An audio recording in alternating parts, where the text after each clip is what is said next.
Warahmatullahi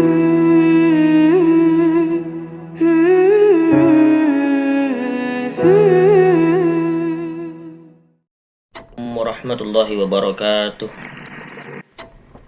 Bapak sangat rindu dengan kalian. Jumpa lagi bersama saya Bapak Muhammad Damiri.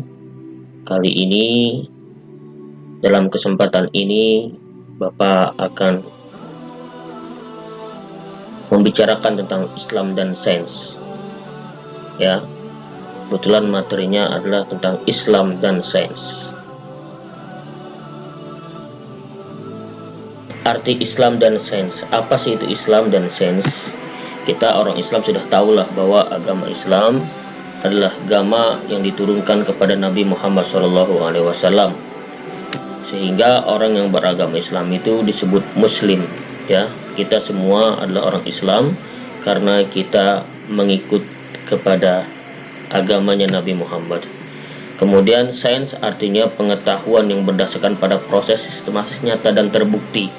Jadi sains itu ada prosesnya, ada sistemnya, kemudian hasil dari proses itu ada buktinya. Itu yang namanya sains.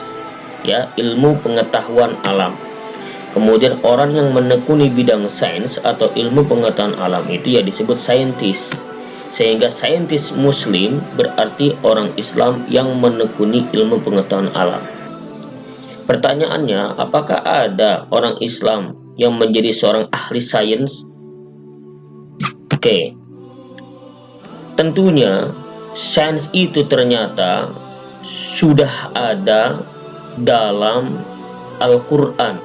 Dasar-dasar ilmu pengetahuan atau dasar sains itu sudah ada dalam.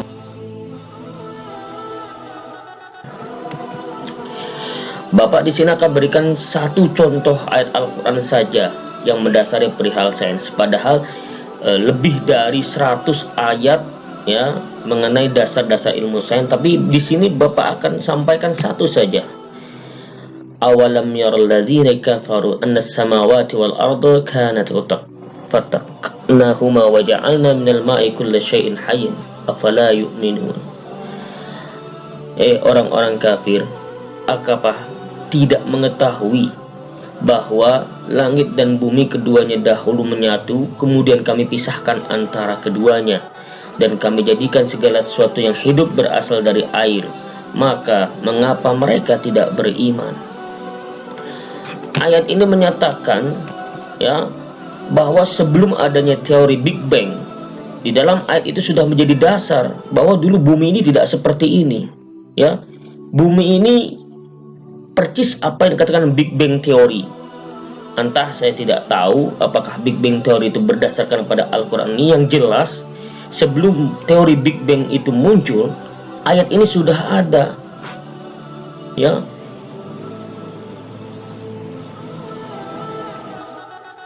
Nah, ini sejarah kelahiran alam semesta, era inflasi kosmik pengembangan, ya, interaksi pemisahan yang kuat dan lemah beserta pembentukan partikel, pembentukan bintang dan galaksi.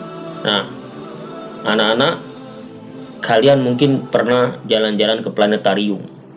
Jadi dasar ilmu planetarium itu adalah ini. Nah, ini beberapa orang ilmuwan Muslim ya yang sebetulnya di planetarium itu dasar-dasarnya adalah dari beberapa ahli saintis ya, sains Muslim, yang antara adalah Al-Battani, As-Sufi, Ibnu Yunus, Al-Farghani, Az-Zargali, Jabir bin Aflah. Ya, luar biasa sekali. Nah, bukan hanya sekedar dalam ilmu astronomi, jauh bahkan banyak di luar ilmu astronomi ilmuwan Muslim yang muncul, seperti ahli kedokteran Islam, di antaranya Abu Bakar Muhammad bin Zakaria Ar-Razi. Ini sering disebut dengan Ar-Razi. Kemudian Ibnu Tufail, ya, filsuf Muslim, novelis dan dokter, ya.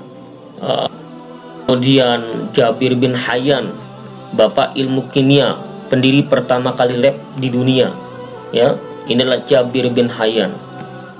Kemudian Al-Jahiz, ahli biolog, teolog, poligraf Cosmo, pengeksplorasi ilmu baru. Lebih dari 100 ilmuwan muslim ya yang memberikan sumbangan kepada dunia dengan perkembangan ilmu sains yang kini setelah berkembang. Ya, sekarang kesimpulannya, Islam sangat menjunjung tinggi ilmu pengetahuan atau sains. Jadi sains tidak bisa dipisahkan dari Islam itu sendiri. Orang yang hanya memandang Islam itu perihal ubudiyah saja, bahwa orang Islam itu hanya ibadah saja, hanya sholat saja, hanya zakat saja, ya, hanya puasa saja, itu adalah salah. Karena Al-Quran itu sangat universal, bukan urusan ubudiyah, bukan urusan ibadah macam hal itu. Tapi Al-Quran sangat luar biasa sekali. Ya, dan bagaimana dengan kalian? Ya, apakah kalian tidak ingin jadi penerus ilmuwan muslim? Ya, kalau ilmu pengetahuan ini dikuasai oleh orang-orang yang tidak bertanggung jawab, dikuasai oleh orang-orang yang tidak beriman, maka tidak sedikit ilmu pengetahuan ini akan dijadikan senjata oleh mereka orang-orang jahat untuk memusnahkan kehidupan yang ada di dunia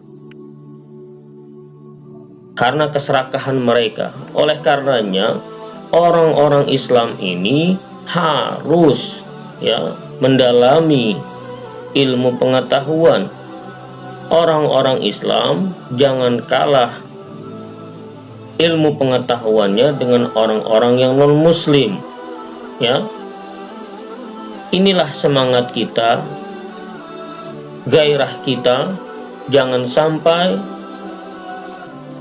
ilmu pengetahuan itu dikuasai hanya oleh orang-orang non-muslim. Saatnya kita lebih semangat lagi untuk belajar ilmu pengetahuan. Baik, ini yang Bapak sampaikan. Semoga ada manfaatnya di malam ganjil tanggal 11 Ramadan. Semoga Allah Subhanahu wa Ta'ala selalu memberikan kita kesehatan. Tentunya Allah Subhanahu wa Ta'ala segera mengirim para malaikatnya, ya, mengutus para walinya agar pandemi corona ini berakhir. Sekian dari Bapak, mohon maaf jika ada kesalahan. Semoga bermanfaat. Wabillahi taufik wal hidayah. Assalamualaikum warahmatullahi wabarakatuh.